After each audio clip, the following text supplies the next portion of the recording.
Lok Sabha అభ్యర్థులపై Congress central election committee కసరత్తు వేగవంతం చేసింది. ఇప్పటికే 10 రాష్ట్రాల నేతలతో కాంగ్రెస్ సెంట్రల్ ఎలక్షన్ కమిటీ సమావేశం నిర్వహించింది. ఆయా రాష్ట్రాల నేతలతో అభ్యర్థుల ఎంపికపై సెంట్రల్ ఎలక్షన్ కమిటీ కసరత్తు చేస్తోంది.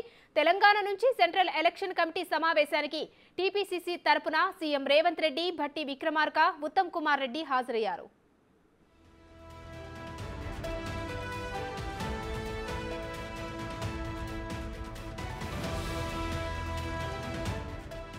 ఇక మొదటి జాబితాలో తెలంగాణ నుంచి 9 మంది అభ్యర్థులను ప్రకటించాలని కాంగ్రెస్ అగ్రనేతలు భావిస్తున్నారు. వీరిలో 7 స్థానాలపై ఏకాభిప్రాయం కుదిరినట్లు తెలుస్తోంది. మహబూబ్ నగర్ నుంచి వంశీ చంద్ రెడ్డి, సికింద్రాబాద్ నుంచి బొంతు రామ్మోహన్, పెద్దపల్లి గడ్డం వంశీ, నల్గొండ నుంచి జానారెడ్డి కుమారుడు రఘువీర్ రెడ్డి, మహబూబాబాద్ విజయాబాయ్ బానోత్ లేదా బలరాం నాయక్, చేవెళ్లపట్నం సునీత రెడ్డి, మల్కాజ్గిరి నుంచి హీరో అల్లు అర్జున్ మామ కల్చర్ల చంద్రశేఖర్ రెడ్డి పేర్లు పరిశీలనలో ఉన్నట్టు తెలుస్తుంది. ఈ మేరకు ఇవాళ లోక్సభ అభ్యర్థుల మొదటి జాబితా ప్రకటించనుంది.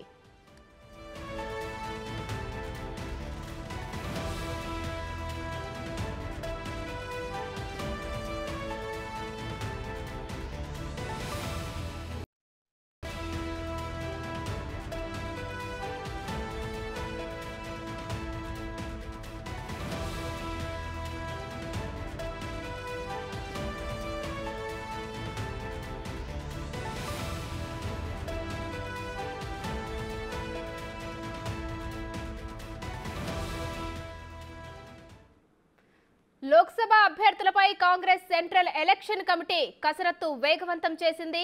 ఇప్పటికే 10 రాష్ట్రాల నేతలతో కాంగ్రెస్ సెంట్రల్ ఎలక్షన్ కమిటీ సమావేశం నిర్వహించింది. దీనిపై మరిన్ని డీటెయిల్స్ మా ప్రతినిధి శివ ఢిల్లీ నుంచి అందిస్తారు. శివ, చెప్పండి, Lok Sabha అభ్యర్థులపై Congress central election committee కసరత్తు చేస్తుంది. దీనికి సంబంధించి ఇవాళ మొదటి జాబితాను విడుదల చేయబోతుంది. దీనిపై అప్డేట్స్ ఏంటి? ఉమా, నిన్ననే కాంగ్రెస్ లోక్సభ అభ్యర్థులకు సంబంధించి సెంట్రల్ ఎలక్షన్ కమిటీ అభ్యర్థులపై కసరత్తు ప్రారంభించింది. మొత్తం 10 రాష్ట్రాలకు సంబంధించిన రాష్ట్రాల నేతలతో, ఆ రాష్ట్రాలకు సంబంధించిన పీసీసీ ప్రెసిడెంట్లు, ఎక్స్ అఫిషియో మెంబర్స్తో కూడా దీనిలో కమిటీ సభ్యులతో లోక్సభ అభ్యర్థులపై కసరత్తు ప్రారంభించారు. అయితే నిన్న 10 రాష్ట్రాలకు సంబంధించిన నేతలతో చర్చలు ముగిశాయి. దాదాపు 10 రాష్ట్రాల్లో కూడా 60 స్థానాలకు పైగా అభ్యర్థులను ఫైనల్ చేసినట్టుగా తెలుస్తోంది. దీనిలో తెలంగాణ నుంచి కూడా దాదాపు 9 నుంచి 11 స్థానాలను ఫైనల్ చేసినప్పటికీ కూడా 9 స్థానాలు మొదటి జాబితాలో ప్రకటించాలని అగ్రనేతలందరూ కూడా భావించారు. కానీ ఏకాభిప్రాయం మాత్రం 7 స్థానాలు కుదిరినట్లుగా కూడా సమాచారం అయితే అందుతోంది. ఇక ఆ 7 స్థానాలను మొదటి జాబితాలో, అంటే ఏదైతే 60 మంది పేర్లను ఫైనల్ చేశారని చెబుతున్నారో దాంట్లో తెలంగాణ నుంచి 7 అభ్యర్థులను మాత్రం ఈ మొదటి జాబితాలో ప్రకటించే అవకాశం కనిపిస్తుంది. తెలంగాణ నుంచి పీసీసీ హోదాలో సీఎం రేవంత్ రెడ్డి సీఈసీ సమావేశానికి హాజరయ్యారు. భట్టి విక్రమార్క కూడా ఈ సమావేశంలో పాల్గొన్నారు. ఇక సీఈసీ మెంబర్గా మంత్రి Uttam Kumar Reddy central election committee సమావేశంలో పాల్గొన్నారు. అంటే సుదీర్ఘంగా ఈ సమావేశం అనేది జరిగింది. మొత్తం అంటే 10 రాష్ట్రాలకు సంబంధించి 7 గంటలకు ప్రారంభమైన ఈ సమావేశం దాదాపు 3 గంటలకు పైగా కూడా 10 రాష్ట్రాల నేతలతో కూడా సెంట్రల్ ఎలక్షన్ కమిటీ సభ్యులు ఈ సమావేశం నిర్వహించారు. మల్లికార్జున ఖర్గే అధ్యక్షతన ఈ సమావేశం జరిగింది. ఈ సమావేశంలో మల్లికార్జున ఖర్గేతో పాటు కేసీ వేణుగోపాల్, సోనియా గాంధీ, సల్మాన్ ఖుర్షిద్, పిఎల్ పునియా, ఇతర సీనియర్ నేతలందరూ కూడా ఈ కమిటీ సభ్యులు ఎవరైతే ఉన్నారో 16 మంది సభ్యులు కూడా ఈ సమావేశంలో పాల్గొన్నారు. రాహుల్ గాంధీ ఇటు భారత్ జోడో న్యాయయాత్రల నేపథ్యంలో వీడియో కాన్ఫరెన్స్ ద్వారా హాజరైనట్లుగా కూడా తెలుస్తోంది.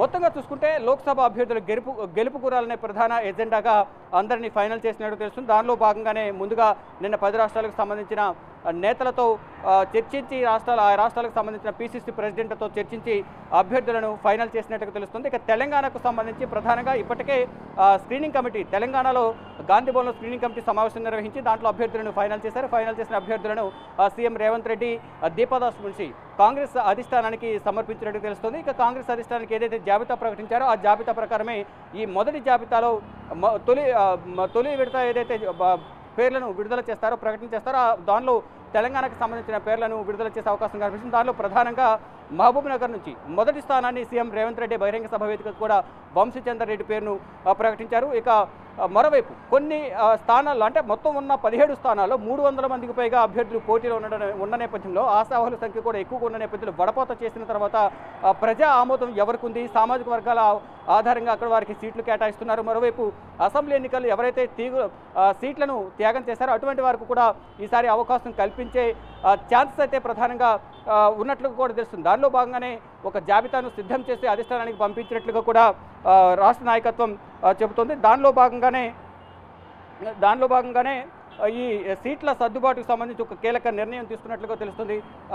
ఇంతకుముందు చెప్పినట్లుగా మహబూబ్ నగర్ నుంచి వంశీచంద్రారెడ్డి, నాగర్ కర్నూలు నుంచి మల్లు రవి తెలంగాణలో ప్రభుత్వ అధికారులు కాంగ్రెస్ అధికారులకు వచ్చిన తర్వాత తెలంగాణ ప్రభుత్వం తరఫున ఢిల్లీ ప్రత్యేక అధికార ప్రతినిధిగా కూడా నియమించారు. ఎన్నికలు సమీపిస్తున్న వేళ అధికార ప్రతినిధి కూడా రాజీనామా చేసినట్టు ప్రకటించి లోక్సభ నియోజకవర్గంలో పర్యటిస్తున్నారు.